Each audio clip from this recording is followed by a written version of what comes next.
Dans cette vidéo, on va retrouver Barbara Abel, qui est une experte en thriller domestique.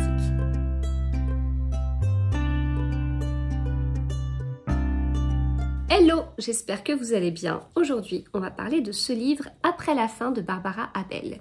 Thriller domestique, si vous connaissez la série Desperate Housewives, c'est exactement ça et c'est une série que l'autrice aime beaucoup. En revanche, il y a quelque chose qu'elle aime moins, c'est ce livre, puisque elle le dit, pour elle, cette suite n'était pas obligatoire. Elle trouve qu'elle n'a pas forcément pris beaucoup de plaisir en fait en l'écrivant. C'est un livre qui est donc la suite de Derrière la haine, qui pourrait se lire indépendamment, peut-être, mais c'est quand même mieux de lire cette série dans l'ordre.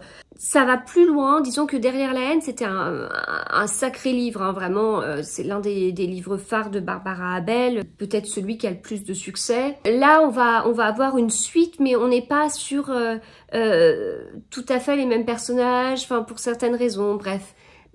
Vous allez voir. On est sur des histoires de voisinage, mais je crois que la couverture, elle est assez explicite sur justement le fait qu'on va avoir des voisins.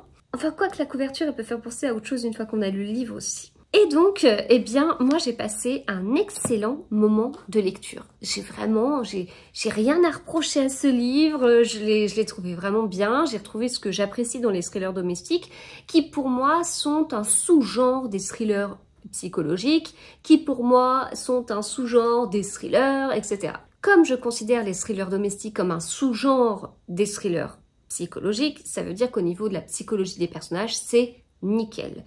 Les personnages, forcément dans ce style de livre, on va en avoir un ou deux qui sont un peu perturbés. Sinon, il n'y a pas trop d'intérêt à l'histoire.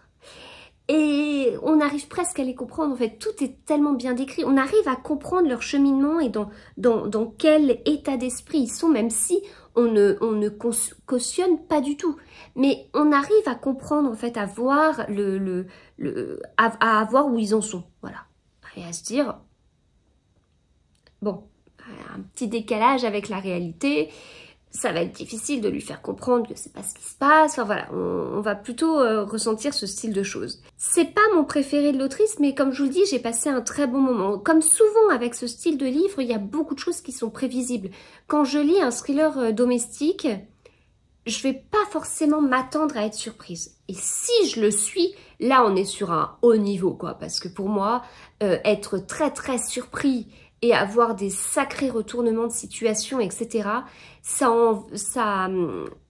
et un très bon dénouement, ça va aller sur toute une zone que j'adore dans les polars et qui vient presque mélanger plusieurs genres de cette grande famille de romans policiers, thrillers, cosy mystery, etc. J'ose plus parler de polar pour désigner cette grande famille, puisque personne n'est d'accord sur la définition du terme polar. Mais quand je vais juste dans un thriller domestique, je vais pas m'attendre à beaucoup de choses. Quelques surprises, certes, mais des choses qu'on voit arriver. Et là, c'est ce qui s'est passé. Il y a des choses où j'ai été surprise, où je me doutais qu'on allait arriver là, mais je savais pas comment. Il y a quand même un truc qui m'a surpris, où je m'y attendais pas du tout. Mais c'est plutôt ça, il y a des choses qu'on sent petit à petit, on voit, on le sent, et l'intérêt, ça va être, mais comment on y arrive en fait? Comment est-ce que des personnages dont on nous a décrit au début, on arrive vers ça? En tout cas, encore une fois, Barbara Abel nous montre que les apparences sont trompeuses et c'est tout ce qu'on aime, je pense, dans ce genre-là. Je vous le conseille, même si vous avez entendu des avis pas forcément positifs, il est bien. C'est pas le meilleur thriller domestique, mais il est vraiment bien. Pour moi, il fait le job. Et c'est ce qu'on lui demande en fait. Donc c'était Après la fin de Barbara Abel.